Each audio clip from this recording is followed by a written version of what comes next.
Welcome to all of you. I am B Prajapati, Ankit English classes. साथियों, previous session में मैंने noun and number से संबंधित एक्सरसाइज 2 के अंतर्गत कुछ वाक्यों के बारे में चर्चा किया था रिवीजन हेतु, और उसी से संबंधित एक्सरसाइज 3 के अंतर्गत और कुछ वाक्यों को आप लोगों के सामने रखा है। तो आए आप लोग उन्हें देखें और फाइंड आउट करें which one is correct and which one is incorrect. तो पहला सेंटेंस क्या है? The gentry of town has assembled. तो पहले सब्जेक्ट फाइंड आउट करें। इस सेंटेंस का सब्जेक्ट क्या है? द जेंट्री ऑफ टाउन, यह सब्जेक्ट है। हैज असेंबल्ड क्या है? प्रेडिकेट है। तो सब्जेक्ट को देखें, इसके नंबर को देखें। तो जेंट्री जो है वह दिखने में सिंगुलर लग रहा है, लेकिन अर्थ प्लूरल देता है। जेंट्री माने सभ्य लोग, कुलीन वर्ग। और ऐसे बहुत से नाउन्स होते हैं जो कि दिखने में सिंगुलर लगते हैं लेकिन अर्थ प्लूरल देते हैं। जैसे पीजेंट्री हुआ, कैवलरी हुआ, पोल्ट्री हुआ, और हैं चिल्ड्रेन, पीपुल इत्यादि। तो जब जेंट्री प्लूरल अर्थ देता है, केवल दिखने में सिंगुलर लगता है, तो इसके साथ लगने वाली जो वर्ब होगी वो भी प्लूरल नंबर में होनी चाहिए। तो आए देखें, जेंट्री का नंबर क्या है? प्लूरल नंबर में है। और इसके साथ जो वर्ब है हैज, तो हैज क्या है? सिंगुलर नंबर में। हैज का प्लूरल क्या होता है? हैव होता है। HAVE। असेंबल जो है वो ठीक है, V3 है। तब अब सेंटेंस क्या हो गया? The gentry of town have assembled. तो अब करेक्ट सेंटेंस हो गया। दूसरा देखें, childrens are playing in the field. तो पहले हम सब्जेक्ट फाइंड आउट करें। Childrens are playing in the field या प्रेडिकेट हो। तो चिल्ड्रंस, चाइल्ड का प्लूरल चिल्ड्रन होता है। तो एस क्या है यहाँ? चिल्ड्रंस सुपरफ्लूअस हुआ। एस इसमें जो लगा है क्या है? सुपरफ्लूअस हुआ। चिल्ड्रन माने क्या होता है? बच्चे। चाइल्ड माने बच्चा। तो जब प्लूरल नंबर में चिल्ड्रन ऑलरेडी है ही है, तब इसमें एस लगाने की क्या आवश्यकता है? तब इसको क्या किए? रिमूव कर दिए एस को। अब चिल्ड्रन जो है वो प्लूरल नंबर में है, तब इसके साथ लगने वाली जो वर्ब है वो भी प्लूरल नंबर में होनी चाहिए। तो आ भी प्लूरल नंबर में। आ का सिंगुलर इज होता है। हाँ, उसके बाद अकॉर्डिंगली जो यह वर्ब है फिनाइट वर्ब, उसमें ING लगा हुआ है। ठीक है, इन द फील्ड, ये सब ठीक है। तब क्या हुआ? Children are playing in the field. अब सेंटेंस सही हो गया। तीसरा सेंटेंस देखें, the infantries were order to march ahead. तो पहले सब्जेक्ट फाइंड आउट करें। तो the infantries were order to march ahead या प्रेडिकेट हुआ।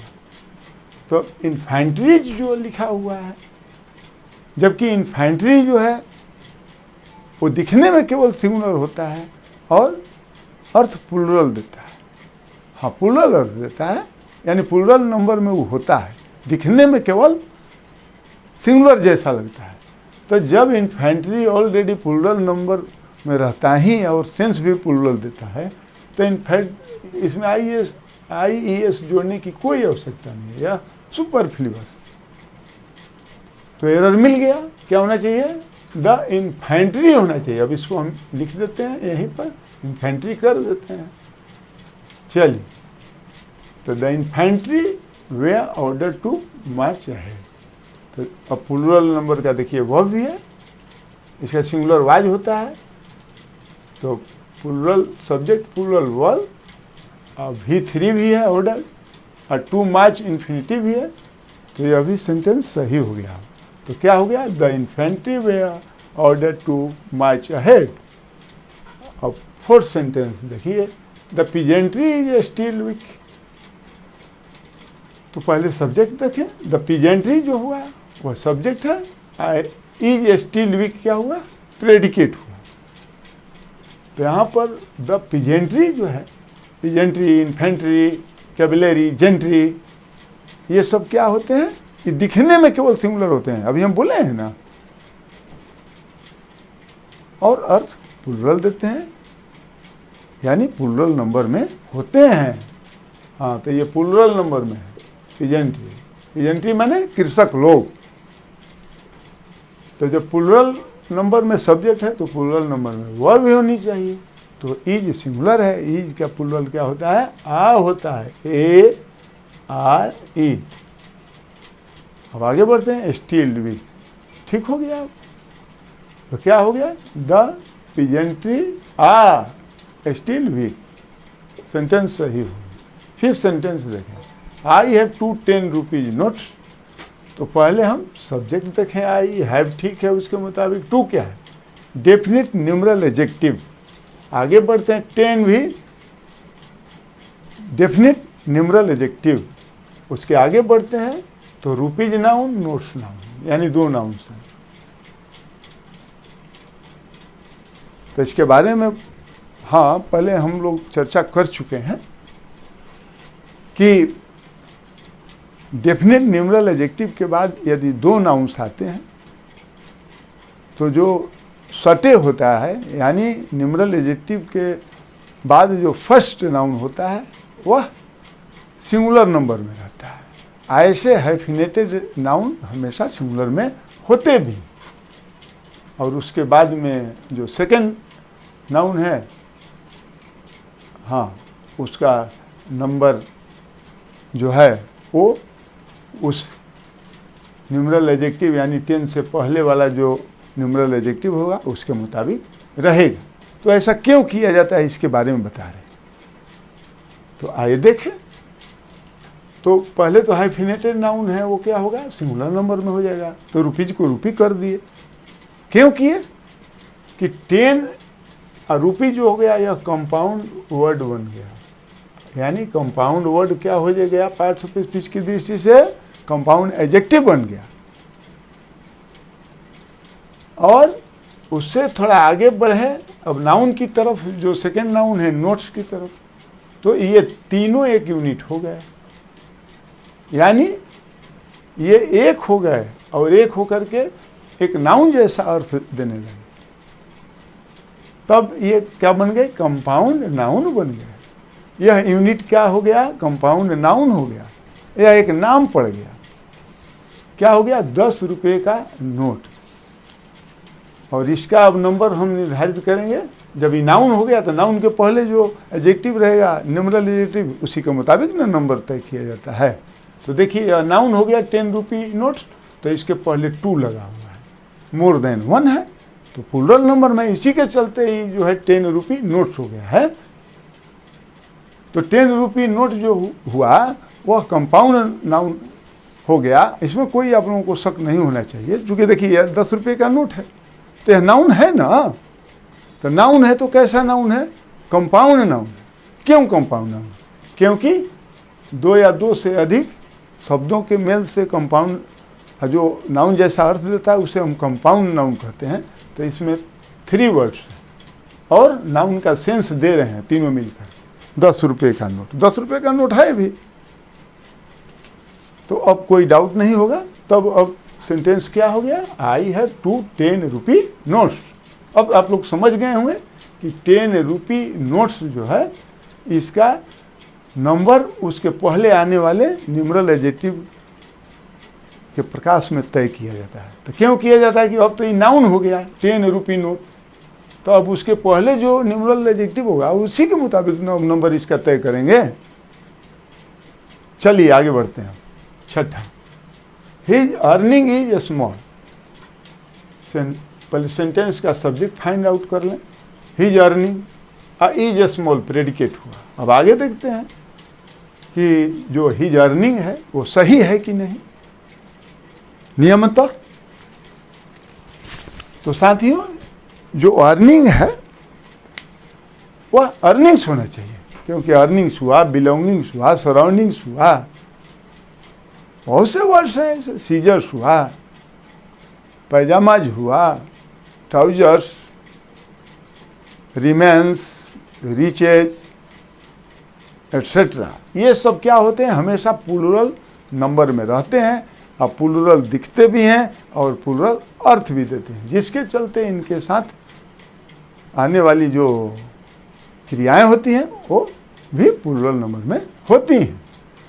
तो अर्निंग नहीं होगा, क्या होगा, अर्निंग्स होगा, वही बताया है ना। तो हिज अर्निंग्स जब सब्जेक्ट हो गया प्लूरल नंबर में, तब उसके साथ लगने वाली क्रिया भी सिंगुलर नंबर में, प्लूरल नंबर में होनी चाहिए। तो यहाँ वर्ब किस नंबर में है, सिंगुलर नंबर में। ई सिंगुलर है, ईज का प्लूरल क्या होता है, आर होता है, ए आर ई। अब आगे स्मॉल है जो ठीक है, एडजेक्टिव है स्मॉल। हाँ, यहाँ आज जो है मेन वर्ब का काम कर रहा है, तो मेन वर्ब के बाद में इज, आ, वाज, वेयर के बाद में एडजेक्टिव का स्थान होता है समयानुसार, तो यहाँ पर स्मॉल ठीक है। तो his earnings are small, sentence सही हो गया।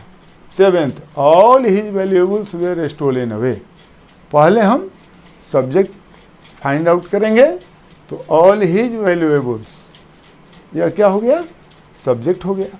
अवे स्टोलन अवे, ये प्रेडिकेट हो गया। तो पहले सब्जेक्ट के बारे में विचार करें, तो और लगा हुआ है, हिज वैल्यूएबल्स भी सही है। वैल्यूएबल्स भी हमेशा प्लूरल नंबर में होता है। फिर बोले हैं ना कि वैल्यूएबल्स, अर्निंग्स, सराउंडिंग्स, बिलोंगिंग्स, हम ये सब हमेशा प्लूरल में रहते हैं, प्लूरल जैसा दिखते भी हैं और प्लूरल अर्थ भी देते हैं, जिसके चलते इनके साथ लगने वाली वर्ब्स प्लूरल नंबर में रहती हैं। तो यहाँ ये वैल्यूएबल्स, ऑल हिज वैल्यूएबल्स जो सब्जेक्ट के रूप में काम कर रहा है वो सही है, और इसका नंबर क्या है, प्लूरल नंबर, बहुवचन में है। तो बहुवचन में क्रिया भी ठीक है, वेया, वाज का वेया है प्लूरल नंबर, स्टोलन भी 3 ठीक है, अवे भी ठीक। तो सेंटेंस क्या हो गया, all his valuables were stolen away. Sentence सही है, इसमें कोई गलती नहीं थी, नो एरर, कहीं गलती नहीं ना इसमें, नहीं है, तो नो एरर हुआ। 8th sentence, I have 300 books. तो पहले सब्जेक्ट आई, हैव ठीक है उसके अनुसार। अब 3 क्या है, डेफिनेट न्यूमरल एडजेक्टिव, और उसके बाद में क्या है, हंड्रेड्स है, तब उसके बाद बुक्स है, यानी 2 नाउन्स हैं, एक हंड्रेड्स हो गया और एक बुक्स हो गया, और दोनों प्लूरल नंबर में। तो ऐसा नियम है कि डेफिनेट न्यूमरल एडजेक्टिव के बाद यदि 100, 1000, मिलियन, ट्रिलियन, जो बिलियन, पेयर, स्टोन, स्कोर इत्यादि में से कोई रहे, तो हमेशा सिंगुलर नंबर में रहेगा। क्या समझे कि यही 100 हो, 1000 हो, मिलियन हो, बिलियन हो इत्यादि अभी नाम हम रखे हैं, उनमें से कोई हो और उसके पहले डेफिनेट न्यूमरल एडजेक्टिव रहे, तो वो हमेशा सिंगुलर नंबर में होते हैं। तो आए देखें, 3 क्या है, डेफिनेट न्यूमरल एडजेक्टिव है, उसके बाद में हंड्रेड्स लगा हुआ, तब यह क्या होगा, 100 होगा नियमानुसार। तब अब यह क्या हो गया, 300, यह एडजेक्टिव हो गया। हाँ, अब ये सिंगुलर नंबर में आ गया, तो 3 या 100 ये क्या है, एडजेक्टिव का काम करने लगा। हाँ, अभी मत सोचिए कि नाउन का काम कर रहा है। तो जब 300 एडजेक्टिव हो गया, तब तो बुक्स ठीक न है, जो नाउन है प्लूरल नंबर में, क्या कि 300 तो एक से अधिक न होता है, एक रहेगा तो सिंगुलर होगा, और मोर देन 1 होगा तो प्लूरल होगा। तो 300 बुक्स सही है, 300 के मुताबिक बुक्स सही है। अब सेंटेंस सही हो गया, क्या हो गया, आई हैव 300 बुक्स। मेरे पास 300 पुस्तकें हैं। सही नहीं हो गया? ठीक, आगे बढ़ते हैं। 9 सेंटेंस देखें। The 5 years plan is प्रेजवर्दी। तो पहले सेंटेंस में सब्जेक्ट फाइंड आउट करें। तो देखिए, द 5 years प्लान जो है सब्जेक्ट है, इज प्रेजवर्दी प्रेडिकेट। तो पहले सब्जेक्ट की तरफ हम ध्यान दें। तो द है आर्टिकल, 5 जो है वो डेफिनेट न्यूमरल एडजेक्टिव है, और ईयर जो है वो नाउन है। चलिए लिख देते हैं, प्लान भी नाउन है। तो अभी बोले हैं ना कि डेफिनेट जो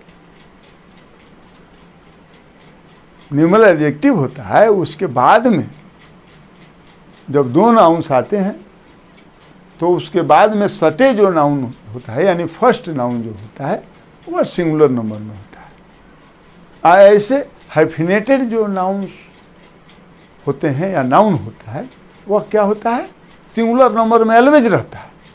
तो यहाँ 5 के बाद में जो ईयर्स है वो हाइफिनेटेड है, तो हाइफिनेटेड है तो इसी तरह से नियम तो वह सिंगुलर में होगा। तो जब 5 ईयर दोनों एक साथ हो गए, हाइफिनेटेड जैसे ये है भी, तो ये क्या सेंस दे रहे हैं, एक एडजेक्टिव का सेंस देने लगे। हाँ, दोनों मिलकर के कंपाउंड एडजेक्टिव बन गए।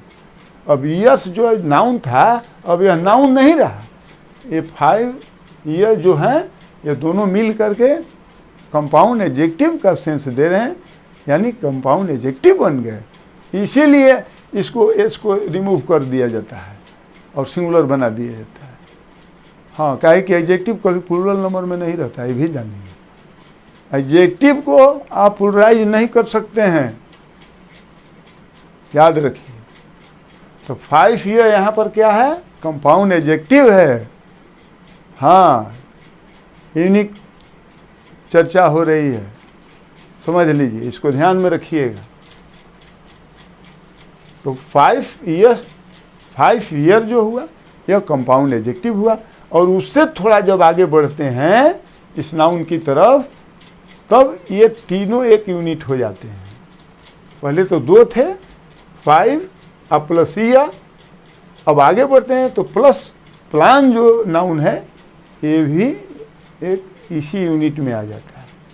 5 ईयर प्लान हो गया अभी, क्योंकि 5 ईयर प्लान एक नाम हो गया जो कि मीनिंगफुल है और अभी हमारे देश में भी है। तो साथियों,